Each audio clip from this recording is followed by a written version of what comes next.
All right, we're continuing our discussion of the different plant structures. Right now, we're going to talk about leaves. Leaves vary greatly in size and shape. Pine trees have needle-shaped leaves, while birch trees have small rounded leaves with jagged edges. And as you've seen walking around outside, there's all different sorts of leaves out there. But regardless of their shape, all leaves play an important role in a plant. Leaves capture the sun's energy and carry out the food making process called photosynthesis. Okay, we'll get more to photosynthesis here in a second. First, a little bit more about the structure of a leaf. If you were to cut through a leaf and look at the edge under a microscope, you would see the structures down below in figure 4. The leaf's top and bottom surface layers protect the cells inside. Between the layers of cells are veins that contain xylem and phloem. So if we go down to the diagram, here are the upper surface cells. They protect the inner parts of the leaf. There's also a similar layer on the bottom of the leaf. You can see here that the upper leaf cells, their main job, which is a layer right below the surface cells here, the upper leaf cells trap the energy from the sunlight. So the top of the leaf, its job is to capture the sunlight. The bottom, lower leaf cells, they are more widely spaced apart. You see, these are very tightly packed together so that there's a lot of cells crammed into a small space to capture as much sunlight as possible. Down here, you see that the lower leaf cells are spread further apart. The reason for this, as it explains over here, is so that carbon dioxide can get into the cells for photosynthesis to occur and also allows oxygen to escape into the air because, as we know, we provide carbon dioxide for the plants to use. Plants provide us oxygen. Just like when we talked about the vascular tissue of stems, the xylem cells and the phloem cells, leaves have this same vascular tissue in them, and you see those where the veins of a leaf are. You see in the background picture here the different veins of the leaf. If you look at a cross section of that, you'll see the red part of the diagram and the yellow part of the diagram here. The red cells here, the red part of the vein, are phloem cells. Remember, phloem cells carry food, and the food is made in the leaves, so the phloem cells are carrying food from the leaves down to the other parts of the plant and even down the stem into the roots because the roots can store some extra food. The way I remember phloem cells being in charge of food is food, starts with an F, phloem cells, even though it's spelled with a PH, has that F sound. So if you think phloem, food. That's true for the stem too. Anytime you see phloem, think food. And then the other one, the xylem cells, are used to transport water. So that all occurs within the vein structure of the leaf. Another structure of the leaf is this thing called a stoma. And these are little holes, little openings in the surface of the leaf. And they allow the carbon dioxide and the oxygen to come in and out.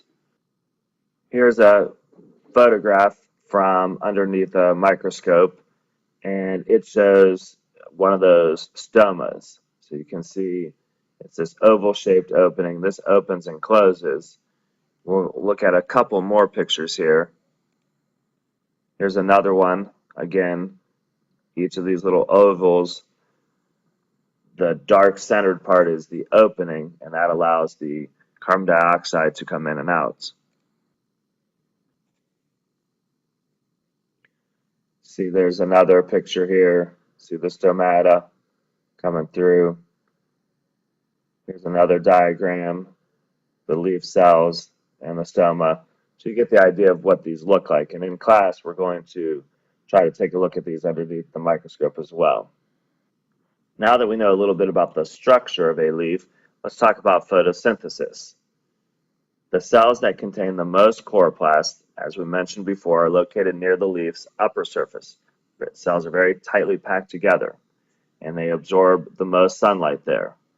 There's a chemical called chlorophyll in the chloroplast of the cell, and that's what gives the plant its green color. And that's what actually traps the energy from the sun. While these chloroplasts are trapping the sun's energy, carbon dioxide is coming through the stoma of the leaf, and water is being absorbed by the plant's roots. And the water travels up the stem to all the different leaves through the xylem cells, remember.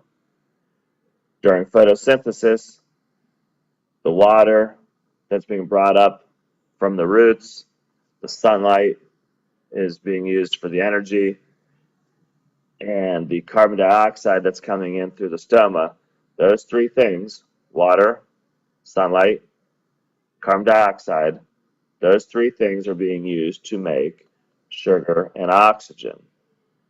And the sugar enters the phloem part of the vein and delivers food to the rest of the plant. Oxygen then passes out of the leaf through the open stomata as well. Controlling water loss. Because such a large area of the leaf is exposed to the air, water can quickly evaporate from a leaf into the air. The process by which water evaporates from a plant's leaves is called transpiration. A plant can lose a lot of water through transpiration. So again, this is just the water in the leaf evaporating into the air. A corn plant, for example, which you're growing in class, can lose almost 4 liters of water on a hot summer day. So think of your 2-liter of Pepsi. 2 of those, that amount of water, can be lost on a hot summer day from one corn plant. Without a way to slow down the process of transpiration, that plant would shrivel up and die. Fortunately, plants have ways to slow down transpiration. One way that plants retain water is by closing the stomata. The stomata often close when leaves start to dry out. So here's a closed stomata versus the open stomata. So this helps to keep the moisture in when the leaf is not doing an exchange of oxygen and carbon dioxide.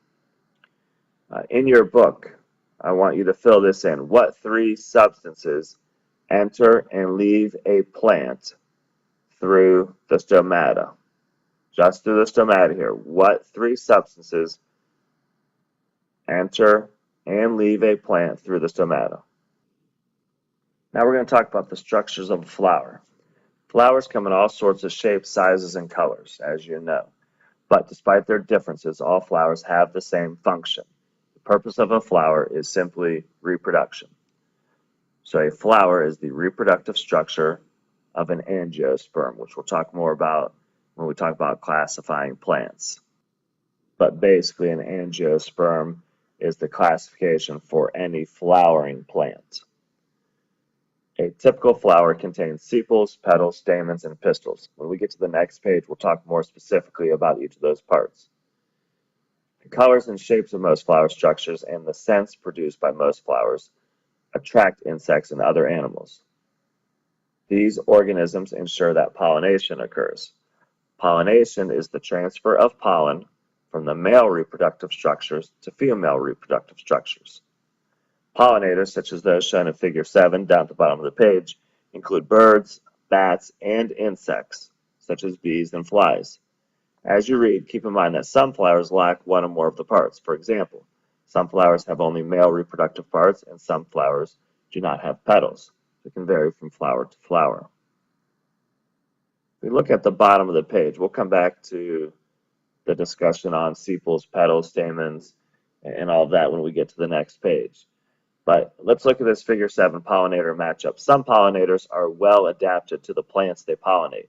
For example, the long tongue of the nectar bat helps the bat reach inside the agave plant, as shown below. Write the letter of the pollinator on the plant it is adapted to pollinate. So in your book, you see we have A, B, and C representing this insect, a hummingbird, and this bat. Which plant down here do you think they are each most adapted to pollinate. You can see C has been filled in for you. So here's a diagram of a flower, the same one you see on page 109 in your book. And you want to fill these labels in as we are talking about the different parts. First of all, we have the sepals. Okay, the sepals, if we look here, are the leaves of the flower. They protect the flower as it's developing. So when you see a flower bud start to form, the outside is usually green. That's the sepal before it opens up. So the sepal is protecting the flower. Again, that's down here on the diagram. The petals are usually the most colorful parts of a flower, and pollinators are attracted by their color and scent. So, as you know, bright colors, all different colors, usually have nice scents, and all sorts of pollinators are attracted to either the color or the scent, whether it be an insect, a bird, um, or any other pollinator that would maybe used to transfer pollen from the male part of the plant to the female part of the plant. The male part of the plant is the stamen, and the stamen is this structure here. It's made up of two parts, the filament, this long slender part, and the anther at the top. Pollen is produced in the anther. So pollen, which is like a little powdery substance, is produced up here. And these are just stalk-like structures, the filaments, to hold up the anther to make it easier for the pollinators to get to. Again, that makes up the stamen. So the stamen of the plant, all these little things here. And that's the male part of the plant. I always remember that's the male part of the plant because the end has the word men in it. That makes it easy to remember. Okay. I also remember it because the pistil is this middle part here. It's the female structure, and the men are surrounding, the male parts are surrounding the female part of the plant, protecting it, just like men, you should, protect females as well. So if we talk about the pistils are the female reproductive parts of the flower. They have three parts to them. They have a sticky stigma at the top. Okay, so it's kind of sticky here, and the purpose of that is so that the pollen that's made by the anther will stick to the top of the pistil. Then a slender tube called the style. So just like the filament held up the anther for the male part, the stamen, the style holds up the stigma for the pistil part of the plant. Down at the bottom of the pistil is the third part of the female structure called the ovary. And the ovary is where a seed will eventually develop. That pretty much finishes up our discussion on leaves and flowers. Before you finish up, I would go ahead and fill in the assess your understanding at the bottom. I'm giving you the answer here. I get it. Now I know that the structures of a flower include sepals, petals, stamens, and pistils.